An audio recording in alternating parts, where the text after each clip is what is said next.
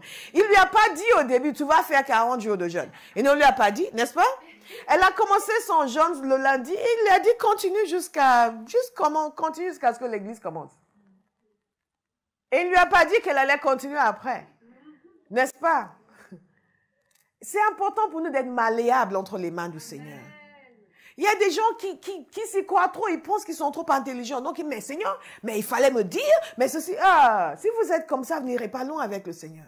Parce qu'il n'a aucune obligation de tout vous dire. Je peux vous le dire en toute honnêteté. Il va même s'arranger pour ne pas tout vous dire, pour tester votre obéissance. Nous autres qui savons tout, qui avons des réponses à tout, nous souffrons beaucoup dans les choses du Seigneur. Parce que Dieu ne cherche pas quelqu'un qui va contester son intelligence. Il cherche quelqu'un qui va se soumettre à son intelligence. Amen. Parce que quelle que soit l'intelligence que vous pensez avoir, c'est lui qui vous l'a donnée. Et ce n'est rien à côté de la sienne. Et il ne lui a pas dit qu'elle allait faire 40 jours. Il lui a dit, elle a fait son jour. Avant le jour de son jeûne, il ne lui a pas dit, tu vas continuer jusqu'au 21. Non, c'est quand elle était sur le point de finir son jour de jeûne, tu vas continuer. Elle a continué avec nous. Et il ne lui a pas dit que c'est 40 jours. Et vers la fin, il dit non, tu vas continuer. C'est comme ça que Dieu fait avec nous. Mais si nous ne sommes pas éclairés sur sa personne, nous ne le connaissons pas, nous ne connaissons pas sa bonté, son amour, nous allons penser qu'il nous fait souffrir. Il y a des gens, un jour de jeûne, ça les fait souffrir. On va faire 3 jours de jeûne. Ils font quand ils veulent, ils ne font pas quand ils ne veulent pas. Parce qu'ils sont leur propre maître. Jésus n'est pas leur maître. Alors, loin d'eux d'obéir à une instruction quelconque de l'église. Non, moi, je fais mes choix, je prends mes décisions. Mais alors, la prochaine fois que tu viens avec un sujet de prière, que Dieu ne répond pas, je ne suis pas responsable. J'ai compris que souvent, ce qui se passe dans la vie des gens est le résultat de ce qu'eux-mêmes ont fait en secret avec le Seigneur. De toute façon, Dieu n'est jamais fautif. Il va nous tester. Mais quand nous avons la lumière, la révélation de sa bonté, et qu'il vous dit de prolonger votre jeûne, vous n'allez faire pas comme si on est en train de vous tuer, vous n'allez pas l'annoncer, vous avez fini, vous. Nous, on est encore là. Moi, je suis au 23e jour. Vous avez déjà arrêté, vous témoignez déjà. Moi, je suis au 25e jour. Praise the Lord. Non.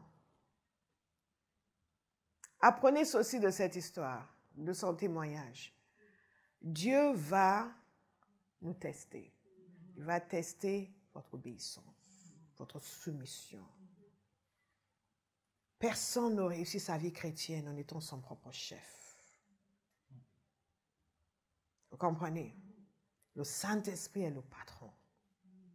Il va nous éclairer. Il va nous montrer.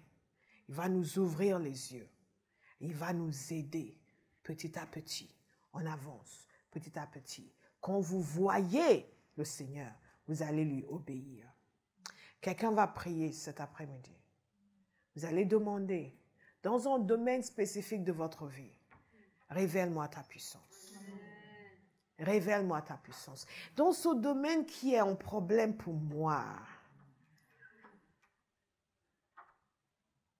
je demande un esprit de sagesse et de révélation, afin de connaître l'infinie grandeur de ta puissance. Et pour que nous comprenions, il parle d'abord du fait de l'infinie grandeur de sa puissance, du pouvoir de sa force. Et après, il dit, ok, pour que vous compreniez, cette puissance-là dont je parle, c'est la même qui a ressuscité Jésus d'entre les morts. Et par laquelle il a été élevé. Bien-aimés, est-ce que vous pensez que si nous avons la lumière sous cette puissance de Dieu, nous allons encore croire que quoi que ce soit est impossible dans nos vies? Je vais le répéter pour tous ceux qui viennent de se réveiller. Est-ce que vous pensez que si nous avons la lumière sous cette puissance de Dieu, celle qui a ressuscité Jésus d'entre les morts, celle par laquelle il a été élevé et assis à la droite du Père au-dessus de toute principauté et de puissance, que c'est cette même puissance qui agit dans ta vie? Est-ce qu'il y a quelque chose que tu vas encore considérer comme difficile, compliqué, impossible? Tu vas encore perdre une nuit de sommeil, tu vas encore t'inquiéter sur quoi que ce soit. Tu vas encore avoir des soucis concernant ton avenir. Tu vas encore penser que quelque chose ne va pas se passer ou qu'une guérison ne va pas se manifester ou que tu dois vivre avec telle affliction toute ta vie ou que tu as reçu un diagnostic et il n'y a rien à faire. Est-ce qu'il est même possible de penser comme ça? Nous allons donc prier. Et si vous avez besoin de guérison maintenant, je vous annonce quelque chose. La même puissance qui a ressuscité Jésus d'entre les morts est en action dans votre vie. Amen. Est en action dans votre vie. Et Dieu veut vous la révéler. Non, pour que non seulement vous l'appropriez pour votre vie et vous détruisez toute action des ténèbres, toute action démoniaque, avec assurance, avec aplomb. Mais pour que vous orchestriez votre vie, vous définissiez le cours de votre vie. Parce que vous savez qu'il y a quelqu'un qui est derrière vous. Il y a quelqu'un qui est derrière vous. Il y a quelque chose que vous voyez qui vous permet d'oser faire certaines choses. Beaucoup de gens pensent que cette femme, elle a un caractère. Il y a des gens qui pensent que on est là, je fais ce que je fais parce que j'ai un caractère. Non, c'est parce que je vois quelqu'un. Et je sais qui est derrière moi. Vous me suivez? Il y a un éclairage que Dieu vous donne sur sa puissance qui vous soutient. Sur sa personne qui vous soutient. Amakeme lebedege. Zamarege de zamane. Olive parle d'exercer la domination sur la vidéo. N'est-ce pas? Je pense qu'on va t'envoyer rapidement commencer une œuvre à Lille.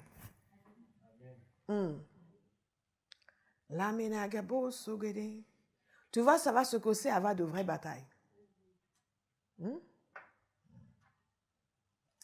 Quand vous êtes encore dans un domaine de service, encore déstabilisé, c'est un manque de révélation.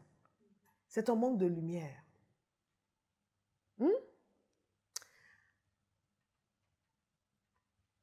There's a scripture that says,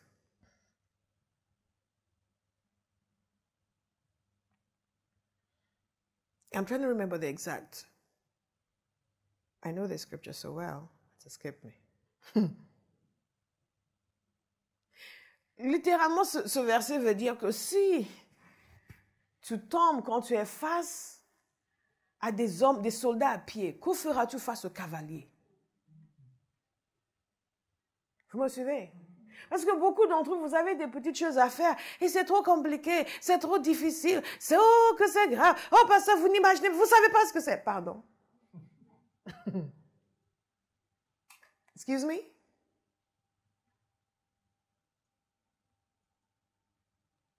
Oui, mais vous savez pas à quel point c'est pas évident. Excuse me?